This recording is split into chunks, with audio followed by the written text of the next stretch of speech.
Hi, this is Graphically Alex coming at you with all things fat related. If that's something that interests you, please subscribe. I'd love to have you. So today I wanted to actually do an activistic video where I talk about pleasure within leaving E followed by the letter D. I think that this is a very big thing that comes up a lot, especially I think just the whole idea of it, even within a more extroverted vanity downsizing journey. Like, how do I have fun while I'm still on plan? How do I do this? Right. But I took it more deeply, or I wanted to talk about it on a bit deeper of a level. But I do think that it would work within a vanity context too. But basically, all I want to do in this video is just offer you a different perspective about pleasure and pain and these kind of things as it pertains to the body and as it pertains to being out of E followed by the letter D and being, even like I said, to a lesser extent in a vanity era when it's more shallow. As remember, this is the Kesha era, so this is a Kesha era video, where it's focusing a lot more on the extroverted aspects of vanity downsizing and the shallower version and like living life as you're doing it type of thing. So I wanted to talk about this idea of body reintegration. And I think it is common for extroverts to look outside of themselves to find pleasure, basically, or to look outside of yourself to find a feeling or find something. And I think we often forget that those feelings come from within, actually. They often have to do with our perception of those experiences and all those different things. So this video is definitely more on that extrovert side. It has to do with living life and doing things and how that affects us and how we think about it.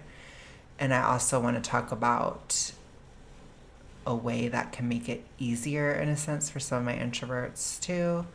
And then people that are within the TR, aka E followed by letter D, and people who are getting out of it, and also people who have already left it long ago, which that's more so where I'm at. But this whole thing that I wrote, it's something I've thought about the entirety of the Kesha era. It's been something I've been thinking about since February, basically, and especially May onward. So let's get into it. That's a long enough disclaimer. So, one of the biggest questions a person has when they leave the TR for good is, what now? Throughout my eras, this question has come up in various ways. The listlessness of the tortured era, the low dopamine, the low dough feelings of small fat and mid-sized princess, and the anhedonia of a post-vanity cut maintenance. So anhedonia being a complete lack of any feeling, basically. And then low dopamine is being like unfocused and bored, that kind of thing. Things aren't happening quick enough. It's that type of feeling. Okay. But even when someone is in the issue, aka E followed by the letter D, they question, how could I ever have fun without this? Will I ever experience joy ever again if I let it go? And I think that that can be hard for people to understand if they've never been in the issue, but I'm sure that maybe they've witnessed somebody, particularly within BINGE, which is what I tend to focus on this channel. But the way that people talk about food when they have that issue is as if it's like their only source of pleasure, it's their only source of fun, it's their only source of all these different things. And so when somebody is no longer playing bingo, they question, like, how can I ever experience any kind of joy when this is the only thing that has given me joy, basically. It's a very big ask because, of course, like, through most of my channel, to be honest, and a lot of my recovery, a lot of my questions and a lot of my activism and a lot of the aspects that I was talking about, it had more to do with it's your duty to get better. It's like a sense of duty, a sense of obligation. You're not being realistic. You have to do this because you are going to die, right? Which is very serious and it's very true. But I think when we're talking about it from a maintaining or a vanity aspect, it shifts quite a bit because maybe those health concerns aren't really there. Or maybe when you're looking at it just from a post recovery place where you've already done the work physically and you're pretty much recovered physically. What do? I want to have fun again and I don't feel like anything's fun. You see, that comes up a lot. It is a part of life. And I think a lot of times, not everybody, but within the toxic ritualistic sphere, definitely, and even within recovery spaces, we don't often pay enough attention to fun, or we don't think about how fun could be a good thing. It's often seen as dangerous or risky or something that we shouldn't care about at all. But I disagree, as you can see. I've heard some of the strangest takes in recovery spaces, from binging as a replacement for sex to comparing cravings for food with drug addiction.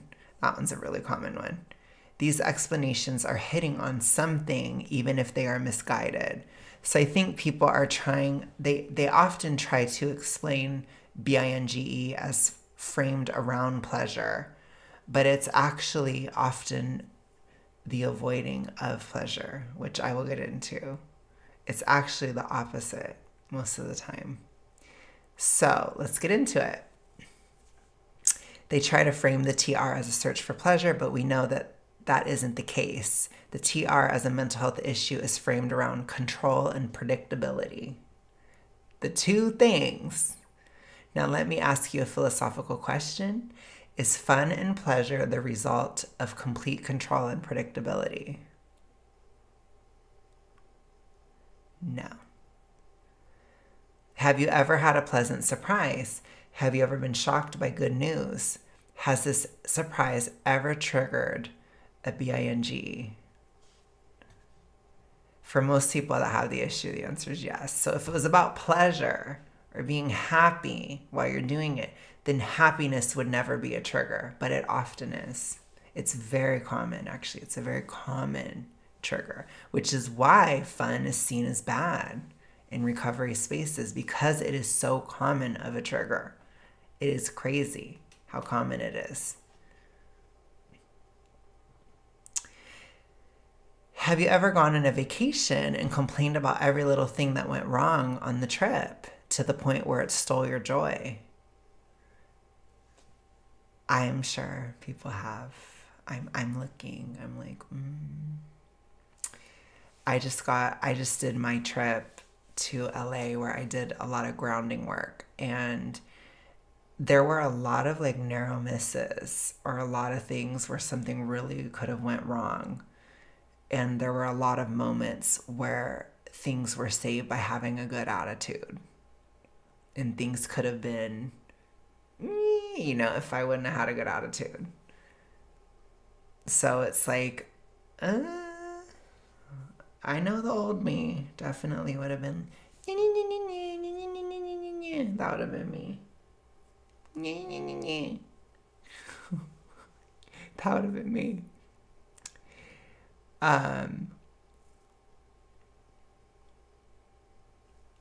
Have you ever lost weight just to complain about everything it took to get there? Or convince yourself you missed being bigger? Did you ever regain because of it?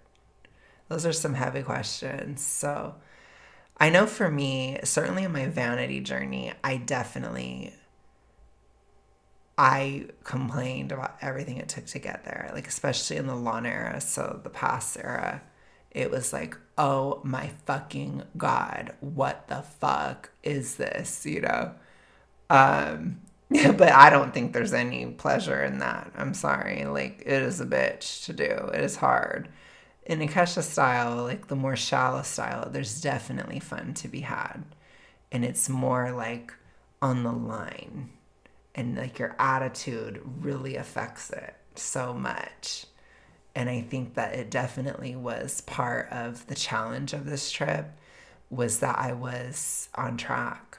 And it was like, oh, so it was really weird. Like my brain was like, what the fuck are you doing? You're on a trip and you're not just eating everything? And I was like, no, I'm not. No. I'm just kidding. No, I was not going to.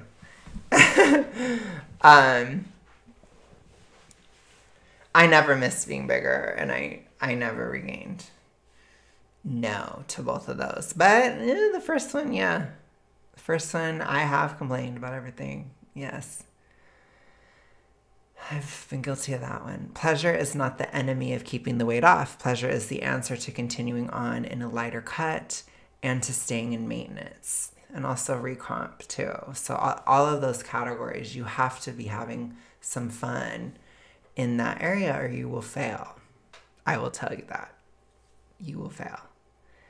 The toxic ritualistic obsession with perfection is the enemy of gratitude, relief, and joy and recovery. So how do we find pleasure outside of the TR? I think I should touch on that more. So when you are perfectionistic, if you look for any little thing that is wrong, you will find it.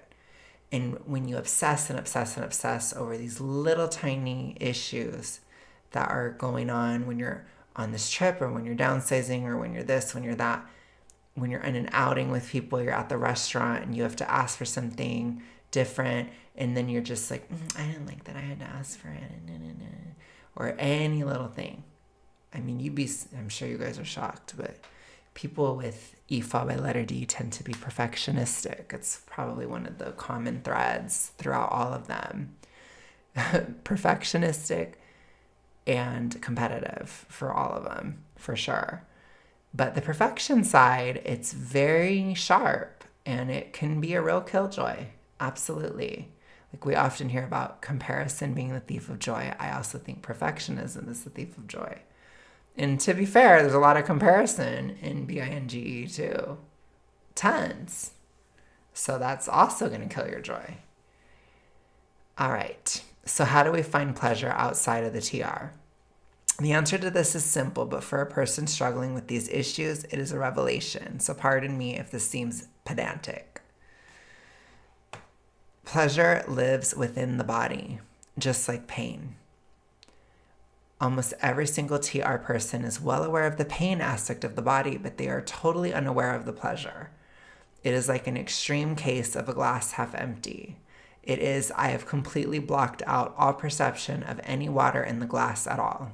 Why? Because the water is dynamic, fluid, unpredictable, and the emptiness is much easier to control in comparison. So you will block it out. Now, what does the water represent in this? Pleasure, joy. After all, what if I can't depend on that water level being the same at every possible moment? Isn't it so much better to not have any water at all? To the average person, they would say, no, that sounds crazy. Throwing away all pleasure because I can't depend on how pleasurable everything is going to be all the time is a wild expectation. But when it comes to a toxic ritualistic person's view of their body,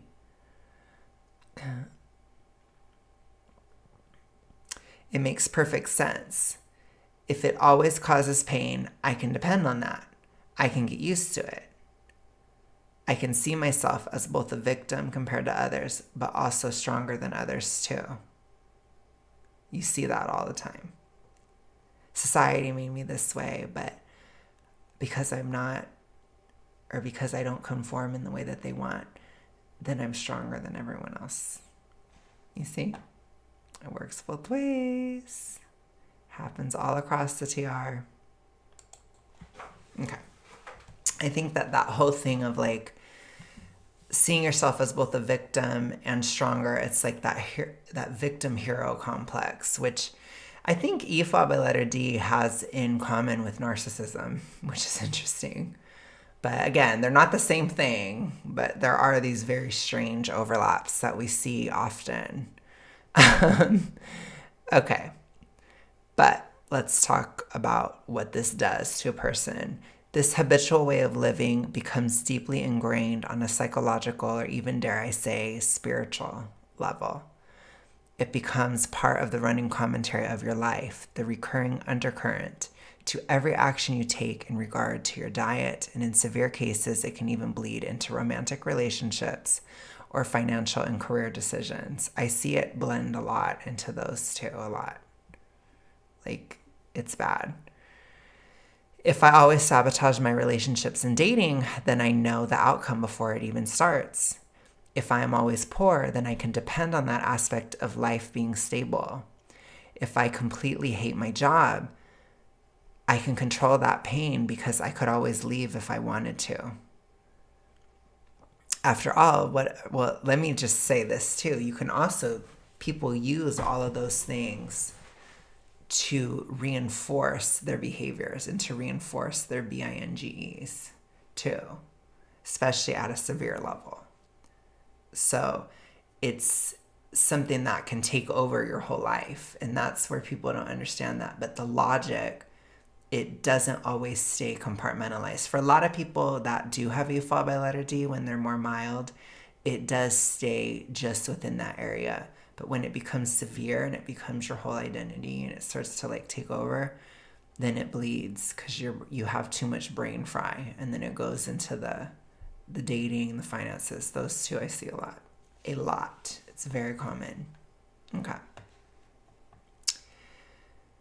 After all, what if I love my job, but it lets me down in some aspects, or there are rough seasons? That's harder, right? What if you love the job, but the amount that you love it every day is not the same? Can you handle that? To the non-toxic ritualistic person, they'd say, yeah, that's normal. That's life. But to the TR person, I don't like that. I don't like that at all. I don't like not knowing if I'm going to love this day at work or hate it. I don't like that. It's too messy. What if the person I'm in love with does something I don't like or lets me down? Again, not everybody that struggles with that has an E followed by letter D, but I can assure you, every person that has an E followed by letter D, this is a real tough one. Tough. You mean you're not perfect? What? Then I don't want you at all. I want the worst person ever for me. Forget you then. I'll choose the most trash person, or the person that's completely incompatible with me on every single level, because then at least I know they'll disappoint me. But I love you and you disappointed me, and that's worse than if I never loved you at all. And I know that sounds crazy, because it is. It is crazy. What if I have a taste of having money and then lose it again? What if money isn't stable? What if it doesn't just go up and up? What if it goes down too? Then what are you going to do? Can you handle it? The average person, oh yeah, it comes and goes sometime. The TR person, no, I'd rather just not have any ever. Then I don't have to worry about it, because I want it to be the same. It's like, oh, it's like, yeah, that's zombie. That's zombie logic. Do you see it? Do you see it? Mm-hmm. I even wrote it there. Do you see? Do you see the thought process? Do you see how harmful this is? I'm hoping that any of you guys who are struggling with it or got out of it or whatever, I hope that you're seeing this. It's bad. And this is a part of this, like, pleasure's evil, and it, this, it's not good. It ain't it. I don't write this out of judgment or a place of superiority. I have done all of this in so many ways for so much of my life, but I stopped, and you can and should too. The truth is, your body is not the enemy, and it never was. Your body communicates with you every day and tells you to stop. Tells you to stop the TR. But you ignore all the physical sensations. When you ignore the pain, you also ignore the pleasure. So let's talk about binging. Why does it feel pleasurable? Because it is the moment that your mind breaks. the moment when the anxiety shuts down your thinking and everything rushes to the surface. All the pain, all the pleasure, all the physicality. Suddenly it's not just empty space anymore, it's all water. At least until your mental illness comes back online and takes over your consciousness again, then everything turns gray and controlled numbness, and I would even say controlled pain returns. So, because then you go back to, I hate myself for doing this, and I hate that I did this, and I'm so ashamed, and you go back to that control. I wouldn't even say numbness. I think that was a misnomer. You go back to the controlled pain. But there's moments where your brain snaps, basically, and then you like go into that bingo mode, and it's because your mind is shut off. And that's, people chase that feeling, but it's like, you don't have to have that feeling if your mind isn't so toxic and mentally ill, like in terms of the TR. You know, if you stop that, then there isn't going to be that pressure valve, because there's no pressure. But then people are like, well, I like the pressure. I like that. Well, then you're weird. Then you're mentally ill. You're a zombie. Get out of it. This is going to kill you. This isn't like a cute little lifestyle choice. This isn't like a whatever. No. This is not a whatever. This is not a live and let live. No. Hell no. No, I don't believe in live and let die. No, no, thank you. I don't believe in live and encourage you to your death. No. Try again. Not happening here. I don't believe in live and let you spread the toxicity to everybody ever. No. Or let you try to spread it and then try to drag everybody else with the same problems into their deaths too. No. Anyways. Because worry not, if something good happens to you, you will think of something to ruin it. Yeah. Well, it didn't happen fast enough. Well, he didn't remember my birthday. Well, it was too hot. Well, see, I'm sure I don't have to help you guys. I'm sure you could think of some you could think of some stuff. I love that it wasn't fast enough. That one's my favorite. That's my favorite TR thought process. It's my favorite one. It wasn't fast enough. It didn't happen fast enough.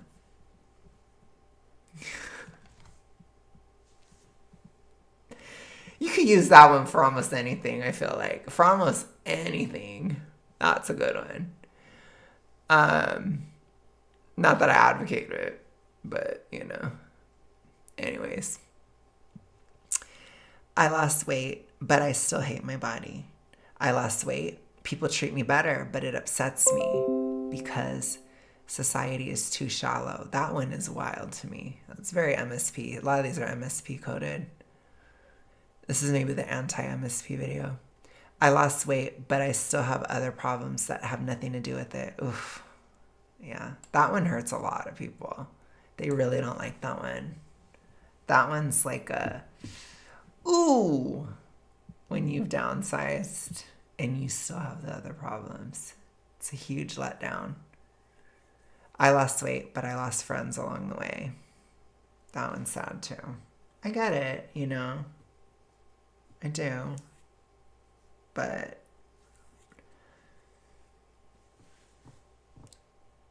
you have to understand that you have this psychological drive to focus on the negative. So you are biased. Okay. I often hear people talking about how nothing is ever enough for them in terms of downsizing, and it is this mindset that is to blame. So how do we stop this? Body reintegration. Firstly, let me say this. If you have significant trauma that is involved in why you dissociated from your body, you may need professional help. So I'm talking like very serious things, deep comorbidities. I don't want to say it because I don't want this video to get into anything, but I'm sure you guys can think of some of the stuff I'm talking about. You know, if you have like PTSD, CPTSD, like these other comorbidities with the TR, you may need help for that, okay? Because you have to not dissociate from the body, but you might need help to get there. Okay. Panic attacks are likely to occur as you reintegrate. The body doesn't forget what you've done to it. That's what I mean. I think a lot of times people within TR recovery, they are, of course, avoiding trauma that has happened to them. But this video in particular, I'm talking about the panic attacks involved in what you did to yourself within the TR. Because your body doesn't really forget what you did. And as I write here, you have to sort of let it flow through you. Tearful realizations, physical panic attacks, deep subconscious fears returning to the front of your mind are common. After all, there is a reason you want to be numb. So these things that you are trying to run from, they will come up when you reintegrate.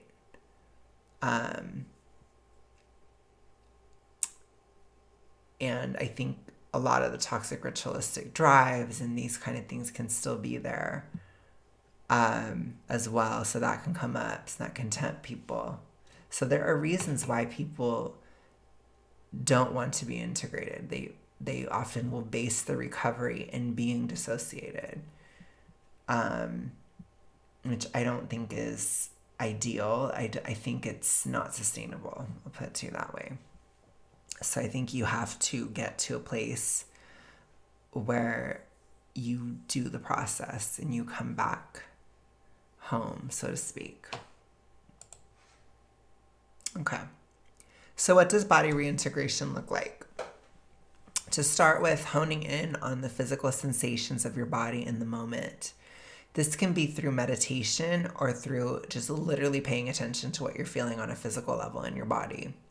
So this is very common, like advice for anxiety.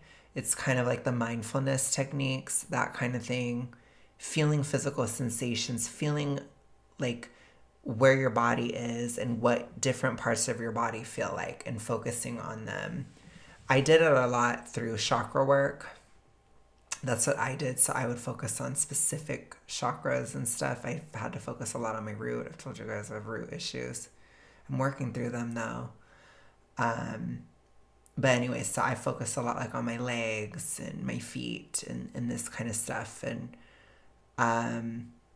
but also my chest. And I'd focus on like if I was breathing deeply or not. You know, you focus on these things, like try to be present in your body. You feel how your hands feel. You feel how your face feels. Like feel everything on a physical level. And you don't have to like put an emotion onto it because it's not necessarily about emotions. It's about physical sensation. You're trying to repossess your body basically, or like come back to yourself, come back to your body and really feel what your body's feeling, which sometimes you can feel pain and stuff, but you can also feel pleasure too. That's how you feel that. Otherwise you're going to be numb all the time, which you don't want to be, because then you're not going to want to sustain recovery. Because the only time you're not numb is when you're playing bingo, which isn't good. Playing binge. It's not good. Okay. It's not a sustainable recovery. Also, it's just not as fun when you're just numb all the time. I'm sorry. It's just not. Okay. As you do this over time, you get information and feedback from your body and then start to shift some of your decisions. An example of this would be the following. This is a very simple example, okay? Imagine you are no longer binging and you go to the movies often. So maybe you'd go to the movie and you'd go crazy every time you go to the movies. That's actually really common, to be honest. But even just from like a vanity standpoint. Okay, like we could even make it less serious, and let's say it's just a vanity standpoint, and you're like, I love going to the movies, but like I really want my popcorn and candy whenever I go, you know? Like you could be like that. To me that's very like this very Kesha era tone. That was like me with the peeps. It's Easter and I want my peeps. That's how I felt. So but you're not doing that, right? Because you're on plan. So you're like, like I only have some of the candy, or I'm just having a little tiny popcorn, like I'm not having a lot, right? That's more of a Kesha style. So it's like I'm not really doing as much as I used to, and I'm like, ugh, like this is okay, but like, ugh, you know, you have that feeling. It's very Kesha era. It's fine, but in the Lana era, you ain't going to the movie. No, I'm just kidding. You're just staying home. No, you just don't get anything, so you are not having anything. But the point is, so let's say you are no longer having all this stuff when you go to the movies. And because you're not doing that, you're not as numb, or you're not as comfortable. And so you start to get bodily feedback because you're not dissociating from your body. So what happens? You realize each time you go to the movies, you are very cold. So you take that feedback. You see, oh, it was cold this time. Oh, it was cold this time too. Oh, it was cold that time too. So eventually you start wearing a jacket whenever you go to the movies. And the movie-going experience becomes more pleasurable. And it had nothing to do with the TR. You see how your pleasure quotient just went up. You became more comfortable because you listened to your body. So now you have your nice jacket on when you're at the movie and you feel cozy in the theater. So now it feels pleasurable, and it didn't involve food, or it didn't involve the TR at all. It didn't involve any of that. No food noise, no fat noise, no TR crazy talk, nothing. No overly reductive, no nothing. You're not even considering it because you're taking care of yourself. So it's like, okay, I'm comfortable. And then you can feel how comfortable you feel. And that's pleasurable because you're taking care of yourself. It's pretty crazy. Okay. Again, I'm sorry if this sounds pedantic or patronizing. To those who have dissociated from their bodies, this is not obvious. People within the TR are at times competitive about minimizing their needs. Same with people who have experienced trauma. Combine them and, well, it's very common. Like, people in the TR, they minimize their needs competitively. People that are traumatized will often minimize their needs. So when you have it together, it's like, it's really likely. So it happens all the time. And I'm trying to bring awareness to that. And I hope that if you see somebody in your life that has the TR, you can see how they are minimizing their needs often. Because you do. Because you have to. You can't live like that if you actually take your needs to heart. Psh, who does that? I don't need that. I'm fine. I can handle it. I can take it. It's fine. Whatever. Right? It's like, ooh, it's not fine. It's not fine. This isn't necessarily about your body always being in control of what you do either. So let's keep it balanced, right? There are times when you can and will challenge your body, like a difficult hike, for example. So there are times where your body is not going to be in control, or your body is going to be a little bit uncomfortable because you're doing something challenging, and that's also fine. That's totally great. So I said, like a difficult hike, for example. But it's important for you to prepare for said hike with the knowledge that it is challenging to your body. If it's very hot or cold, dressing appropriately, bringing water, sun protection, taking breaks when you need to, and not letting others make you feel bad about it. So if you're like, I need to take a break, and somebody gives you crap, have a boundary. You have to take care of your body. I went on a hike with a friend. We went to the Hollywood sign, and it was really hot. Holy crap. And it was really bright. And I didn't have the best sun protection, but I did have some sunscreen on. I still got a little bit burned because it was like crazy. Like, I was shocked at how bad it was. And then I forgot water. But somebody near there was actually selling water bottles. And so I made sure to go and buy one, and I drank it. So then nothing bad happened. But it could have if I would have just dissociated from my body and been like, I don't care that I'm starting to feel nauseated. It's like, no. There's water there. Go buy it. My body needs it. You see? And we didn't give each other crap about needing breaks. And whenever there was shade, we'd take a break in the shade. It was crazy. Somebody got heat stroke. And they were like calling the paramedics and stuff. It was wild. So I'm just saying, like, that's one of those situations where if I didn't have a good spirit, it could have been bad. So, but I was fine, and it was a challenge, and it was fine because I took care of myself. So you have to take care of yourself, okay?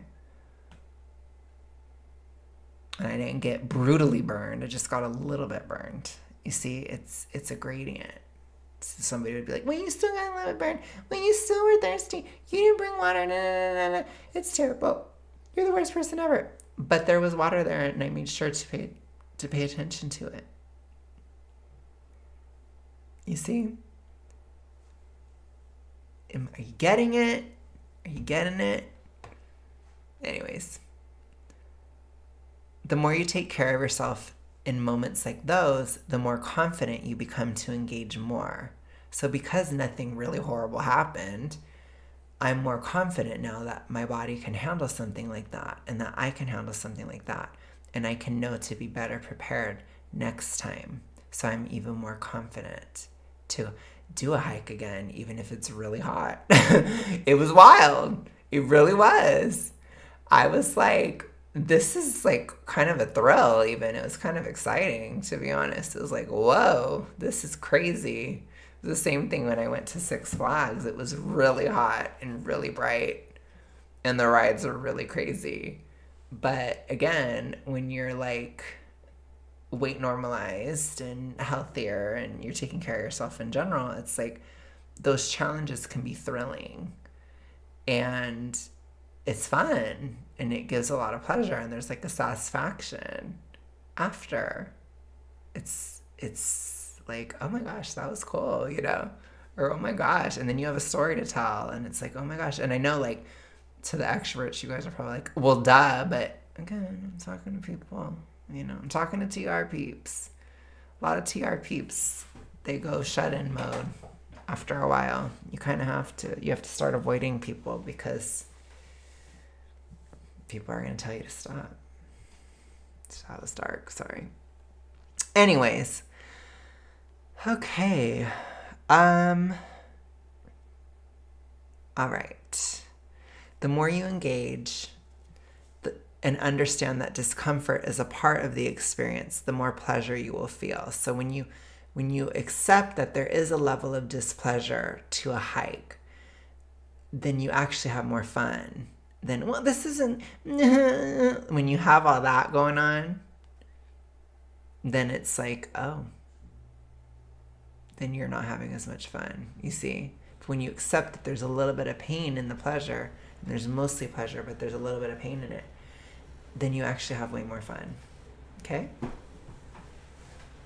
The majestic view at the top of the hike, reaching your destination after an annoying flight, the lessons and insights that come from the good and irritating experiences you are now willing to take part in are all worth the effort of basic preparation and self-care. So if you take those steps, you can handle these things, and then you have a story to tell, like I just did. I had 2 stories to tell, or at least I had one. That was a story. It's an experience. It's not introvert cringy because I went out, I did something. You see, that's what you want. But also, there are people that are extrovert in the TR and they still end up being shut-ins. Not good. Not good. For you guys, it's like you'll feel like yourself again. You know, you're losing yourself. Anyways, over time you become more flexible, and then you get hurt less often, both emotionally and physically. It's like knowing how to fall correctly. It's just a skill to be learned. Spontaneity is no longer a threat, but a welcome stimulus. So you have to think about that too. Like when you learn things and then you learn how to do things more efficiently, or you become more prepared, or you set yourself up for success, and you have more successes more often.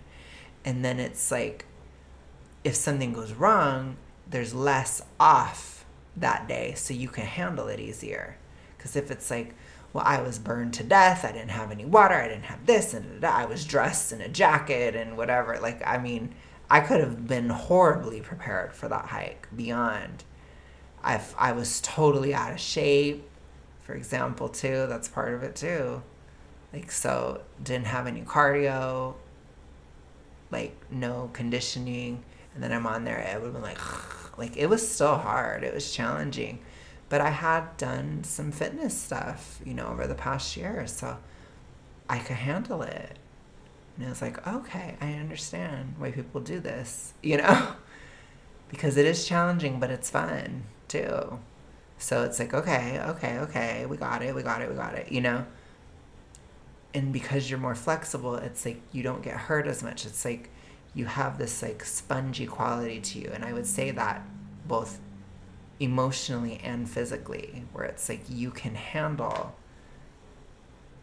if something hits you that you weren't expecting, because you're like, you flow, you see. And it's an approach to life where it's like, oh, you hit me? Well, I don't care because I'm flexible.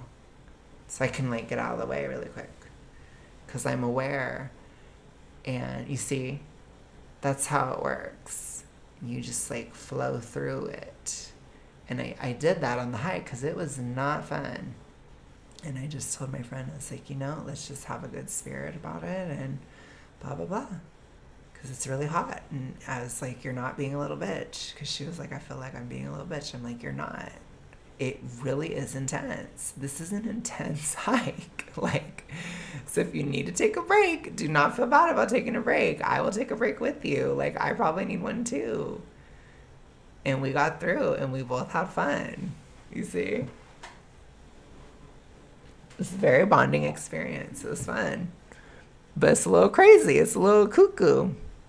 But you could see, I feel like that hike situation, it's a very good example of what I'm talking about, of having that flexibility. Okay. Because if it was like, no, we have to get there by this time, and what do you mean? And then it wouldn't have been fun. Then it's, ew, No, you don't want to be like that. Please, no. Okay.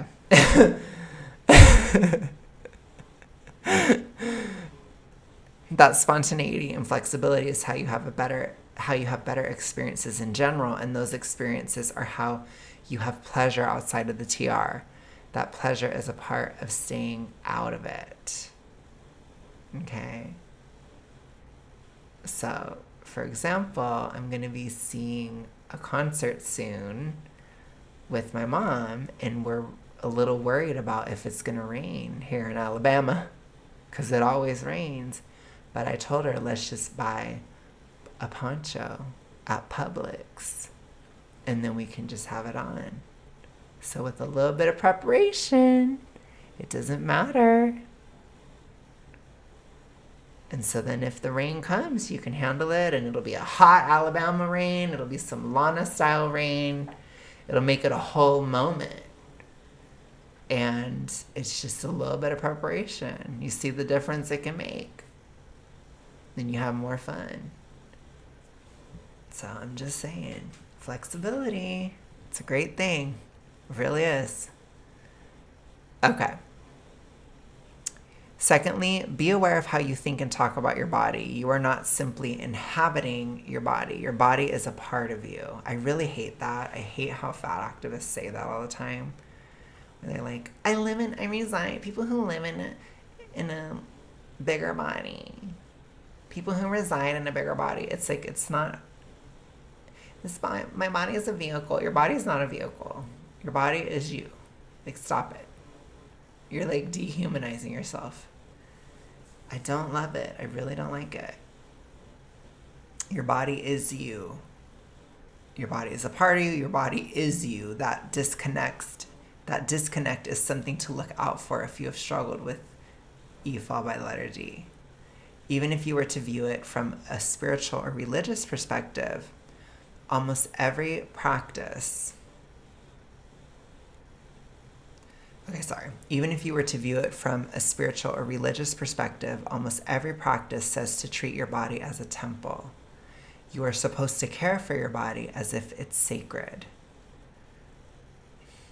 See, it's a lot. It's a duty. It's important. So there is duty to it too. So what can seem pedantic or obvious is actually quite deep from a spiritual perspective. There is obvious practical utility to treating your body as something sacred that must be maintained and cared for. People in general live longer with a higher quality of life. The mind is clearer. You are more able and willing to help and understand others, less irritable, and again, it helps you be more flexible. So this is something that you can build upon. Remember, that flexibility helps you be less hurt and have more pleasure through life on both the physical and emotional level. Because when stuff comes at you, you can handle it better. You're more adaptable. And it makes it not as bad. Because I can hear the TR peeps being like, well, but it's still going to be funky. No. It doesn't matter. It's not as funky. It's not as bad. Do you get it? Stop thinking so black and white. Okay. It can feel daunting. People within the TR often want to avoid reconnecting with their bodies because they feel guilty about the past. I need to say it again. Your body is not your enemy. Once you allow yourself to perceive your body outside of the TR, your nervous system will adjust once it sees there is no alarm. So much of TR recovery is facing anxiety, and this is no different. So you have to be present in your body outside of E fall by the letter D. And when your body feels and sees and you have that whole connection going and your body then sees that nothing's happening, rather than when you're numbing it out or like blocking it out or pushing down physical sensation. When you feel the sensation and your body sees that you're not in it anymore, then your body calms down. So you have to face it. But the guilt comes up and all these things. I had moments during meditations where I had to actually like tearfully apologize to my body for what I had done, because I could feel my body fearing that I was going to do that again, because it doesn't like it. It doesn't want, and it sounds weird. It sounds very disconnecty, but it's because I was disconnected. So you're not supposed to be. That is bad. But, you know, it's a part of reintegration, right? So when you reintegrate, you feel that there's like two parts of you. There's like your mental side and your physical side, and it shouldn't be that way. They should be together. So you reintegrate, and then it's more balanced. And I feel like I'm definitely reintegrated now, but certainly back in May, I was having panic attacks over it because it was like my body was scared I was going to do it again. And I was like, no. But it's like, it's a weird thing. It's really crazy, but you have to just feel it.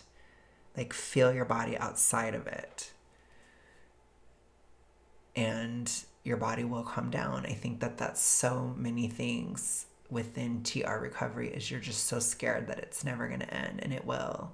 And I'm so sick of hearing all these stupid zombies saying that it will never end. That is not true. It's because they never faced it.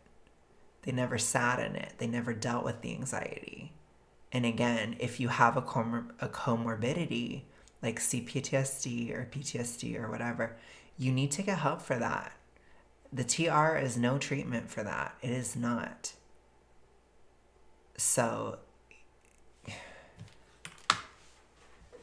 gosh, it's crazy. But if you have significant comorbidities going on, you need to get help. You need to get help anyway, you know. But certainly with those, you need help. Okay, anyways. All right. Just remember, don't go to anybody that's haze. God. Or be skeptical, unfortunately, with the way things are these days. Anyways, just be very discerning of who you go to for help with EFOL by letter D. Again, you can still, I've heard some of you guys say you took good things from it and left the funky parts. You do the best you can. You know the haze and the fat acceptance is BS, okay? You know it's BS. So, okay, I had to say that. I just had to. Okay, anyways. All right. Finally, let me just say this. This is not about perfection. Not a light switch, but a dimmer. It is simply about moving the needle in the right direction. It doesn't happen overnight, but with effort and time, it does come through both in a shallow cut and maintenance. And I will also say in recomp. And you will find you are actually successful over the long term. This is how you feel like it's easier. It's because you feel pleasure in life.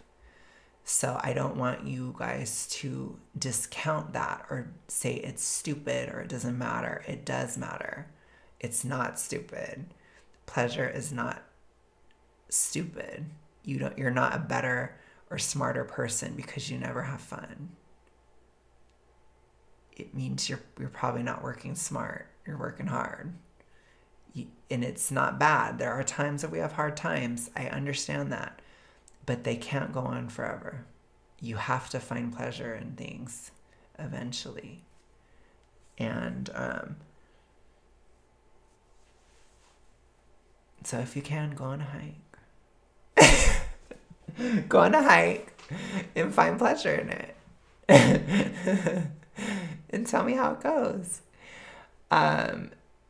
Of course, do what you can do with where you're at physically and limits and all that stuff. Like if you need to go easy, go easy. But tell me, go on the hike and tell me how it was, or tell me about a hike you went on. I'd love to hear it. Or tell me something that was difficult that you found pleasure in, even though it was difficult or challenging. But thank you guys so much for listening to my presentation, my TED Talk today. I will talk to you guys again soon. Have a great rest of your day, night, etc. Peace.